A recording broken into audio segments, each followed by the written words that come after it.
Halo semuanya, kali ini kita akan menyelesaikan problem LeetCode 1143 Longest Common Subsequence.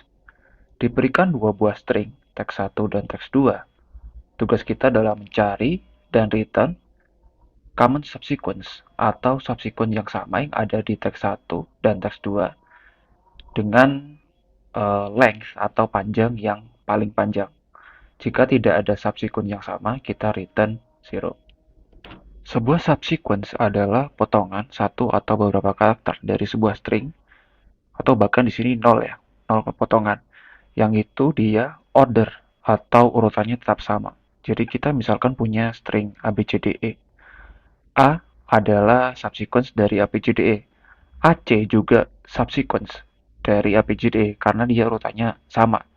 Jadi C itu harus, kalau misalkan di sini ada A, C itu harus setelah A, seperti itu. AD juga. Jadi D itu setelah A, dia urutannya tetap sama. Nah, common subsequence artinya subsequence yang ada di teks 1 dan teks 2. Kalau di sini contohnya teks 1 dan teks 2, common subsequence-nya adalah ACE. ACE itu ada di teks 1 dan teks 2, gitu kan. Teks 2 ini semuanya, teks 1 ada juga di sini ACE. A, C, E. Urutannya sama ya. Jadi setelah A, C, setelah C, E. Di sini ada contoh problem yang mungkin bikin kita lebih mudah untuk lebih paham problemnya dan lebih paham cara menyelesaikannya nanti gitu.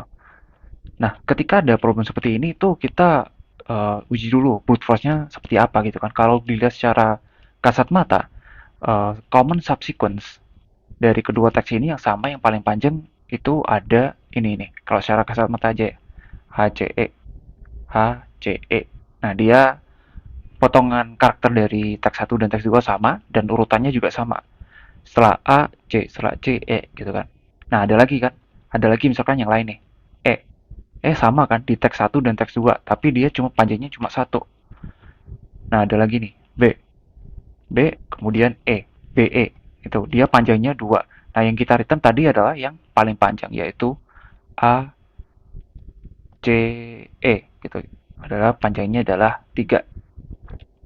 Nah, untuk brute force itu ketika ada karakter yang sama di teks 1 dan teks 2, itu berarti kan dia ini ya common subsequence dengan panjang satu ya. Nah, kalau seperti itu, concern selanjutnya adalah yang kita perhatikan selanjutnya adalah apakah ada karakter selanjutnya dari karakter yang sama itu yang dia sama dan urutannya sama gitu kan. Kalau seperti ini, misalkan nih B sama, dia bisa aja yang terpanjang, kita belum tahu kan. Tapi dia adalah salah satu common subsequence antara teks 1 dan teks 2. Belum tentu jawabannya karena dia belum tentu yang terpanjang, kita belum tahu. Setelah seperti ini, concern selanjutnya adalah kita eh, cek aja depannya gitu kan. Apakah dia memiliki karakter yang sama juga dengan rute yang sama antara teks 1 dan teks 2. Nah, kalau kita lihat di sini misalkan B nih. Kita cek di depan B ada A. Di sini ada enggak A atau tidak? Enggak ada kan. Di depan B ada X. Di depan B di sini ada X atau enggak? Enggak ada. Kemudian C. Nah, C enggak ada, baru E nih. E. Nah, ini dia ketemu. Sekarang karakter subsequence yang paling panjang untuk saat ini ya, kita belum tahu ini adalah jawabannya atau belum, adalah dua gitu kan, B dan E gitu. Sementara kita tahu tadi melalui visualisasi jawabannya adalah tiga, yaitu A, C, E. Nah, itu tadi adalah common subsequence yang karakter awalnya atau depannya itu adalah B gitu kan, yang sama. Sekarang kita cek nih apakah ada common subsequence dengan awalan yang berbeda gitu kan. Tadi kan awalnya B nih. Oke, berarti kita bisa majuin pointernya. Anggap aja tadi I gitu ya. Untuk teks 1 dan J untuk teks pointer untuk teks 2. Nah, sekarang tadi udah B, sekarang kita majuin ke A. Oke. A di sini kita cek untuk teks 2-nya. Apakah ada A di karakter teks 2? Nah, ada nih kebetulan langsung ketemu gitu kan. Berarti kita yang kita perhatikan selanjutnya apakah ada di sini selanjutnya yang karakternya sama dan urutannya sama gitu kan. Berarti kita maju ini pointernya. Sekarang X. Apakah ada X di sini? Kita cek satu-satu. Nah, ini masuk ke sini, nggak ada X nih.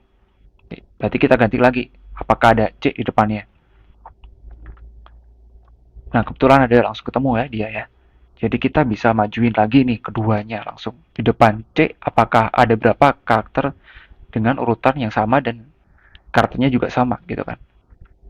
Sekarang masuk ke pointer terakhir untuk teks satu dan di sini untuk teks 2. Kita cek apakah ada B di depan C gitu kan.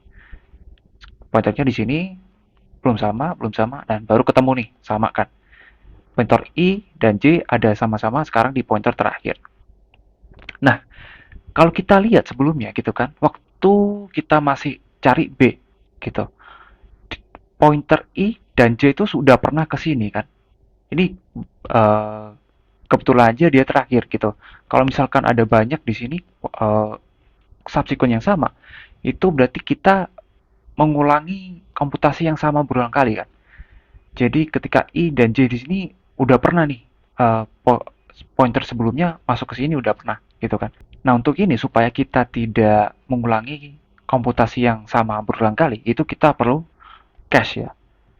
Jadi ketika state-nya sama, itu kita nggak perlu ngulang lagi komputasinya, cukup return hasilnya aja gitu. Ini sebelumnya waktu karakter awalnya masih B, itu mereka udah pernah kesini kan.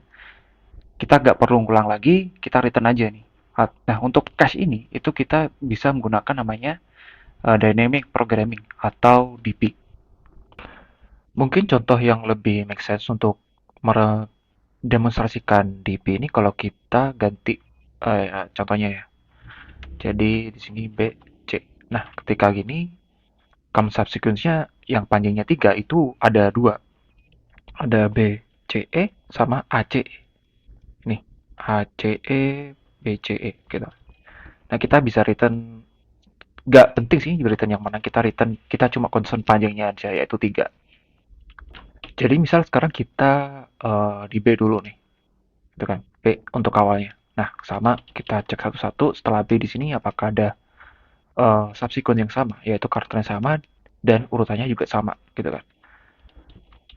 Oke, jadi B kita pindah sampai nah baru ke C kan, kan nanti dia ketemu karakter yang sama antara teks 1 dan teks 2 setelah B, gitu. Oke, ini satu ketemu, terus dia cek next-nya lagi. Nah, dia baru ketemu. Ini dia satu kan. Oke, terus masuk ke sini. Nah, ini masuk ke sini J-nya 2. Nah, ini kan udah kehitung lagi nih waktu I-nya di indeks 1, 2, 3 dan yang J itu indeks kedua gitu. Nah, waktu kita cari untuk yang awalnya A gitu kan. Dia ketemu di sini. Terus setelah A kita cari lagi nih, ya kan? Dia juga pasti sama ketemunya gitu. Kayak gini. Nanti suatu saat dia akan ketemu seperti ini state-nya. I ada di indeks 3, J ada di indeks 2. Ini kita udah ketemu kan. Gak perlu ngitung lagi, udah pasti di sini setelah sebelumnya dikalkulasi dia dapatnya 2. Ya udah kita nanti return 2 aja gitu. Jadi seperti itu. Sekarang kita pikirin gimana cara handle state-nya ya untuk dynamic programming ini. Anggap aja sekarang I ada di indeks terakhir dan J juga di indeks terakhir. Nah, ini sekarang dia karena sama, maka plus 1 gitu kan untuk common subsequent-nya dari teks 1 dan teks 2. Oke, berarti kita return 1 dari ini. Dia sekarang mundur ke belakang. Nah, waktu seperti ini kan dia beda ya. E dan D gak sama. Oke, kita anggap aja untuk teks 1 cuma E dan teks 2 adalah DE gitu. Ini E dan D beda. Padahal sebenarnya common subsequent dari teks 1 dan teks 2 ini ada satu, yaitu E aja gitu kan. Sementara sekarang lagi beda gitu. Nah, waktu seperti ini, itu kita punya pilihan kan. Kita ambil ini atau kita ambil sebelumnya, skip ini, ambil sebelumnya gitu kan. Kalau kita ambil ini, dia dapatnya 0. Sementara kalau kita skip ini, ambil sebelumnya, di sini, waktu di sini, J-nya di sini, dia dapatnya 1 gitu kan. 0 lebih 1 lebih gede 1 gitu kan. Kita ambil 1 seperti itu. Terus dia sekarang maju lagi nih di sini. Nah, beda lagi E dan C gak sama gitu kan. Kita sekarang punya dua pilihan. Kita ambil ini 0 atau sebelumnya. Sebelumnya kita udah hitung untuk DE dan E dapatnya 1 kan. Oke. E dan C adalah 0 dan DE adalah 1. Maka kita ambil yang paling gede yaitu 1 dan seterusnya sampai indeks balik ke indeks awalnya gitu. Nah, kalau kita perhatikan di sini ya, eh, kita perlu handle state untuk setiap indeks I itu semua indeks J di teks 2 gitu kan. Maksudnya ketika indeks I di sini kita perlu tahu berapa banyak subsequence yang sama di indeks J terakhir, terus kemudian indeks ketiga, kedua, ke satu, ke nol gitu kan. Berarti ada 5 setiap indeks ini ada 5 setiap indeks I. Terus kita balik ke sebelumnya di sini. Berarti kita juga perlu tahu ada berapa indeks, ada berapa common subsequence untuk indeks terakhir, indeks ketiga, indeks kedua, dan seterusnya. Ini berarti setiap indeks I itu dia butuh 5 state untuk kita return gitu. Jadi nantinya kita dapat dua dynamic programming, dua dimensional maksudnya, dua dimensional dynamic programming. Itu dia bakal seperti table gitu. Jadi yang untuk merepresentasikan I ini adalah baris atau row dan J adalah kolomnya, panjang kolomnya gitu. Jadi kebetulan di sini barisnya ada atau I-nya ada panjangnya adalah 5 dan kolomnya adalah 5. Jadi ada 25 gitu kan. State. Jadi misalkan di sini C dan J-nya di sini berarti dia indeks ke 3 gitu. Nanti kita ngambilnya kayak gini nih. 3 dan indeks kedua berarti indeks untuk teks 2 ada di indeks ke 5 4 ya. 4 kayak gini. Ada dua approach untuk dynamic programming ini ya, secara general.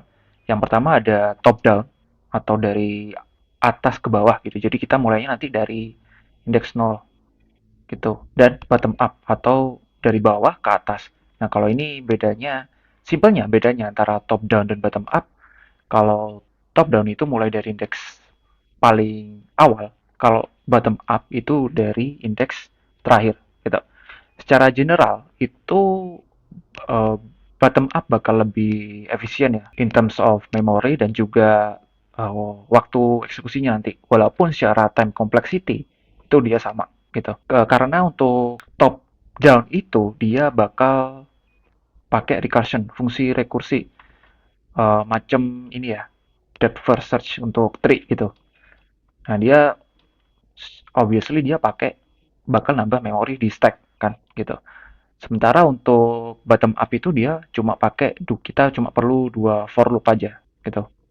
Untuk time complexity ya, karena kita mengunjungi untuk setiap indeks I ini sebanyak J kali.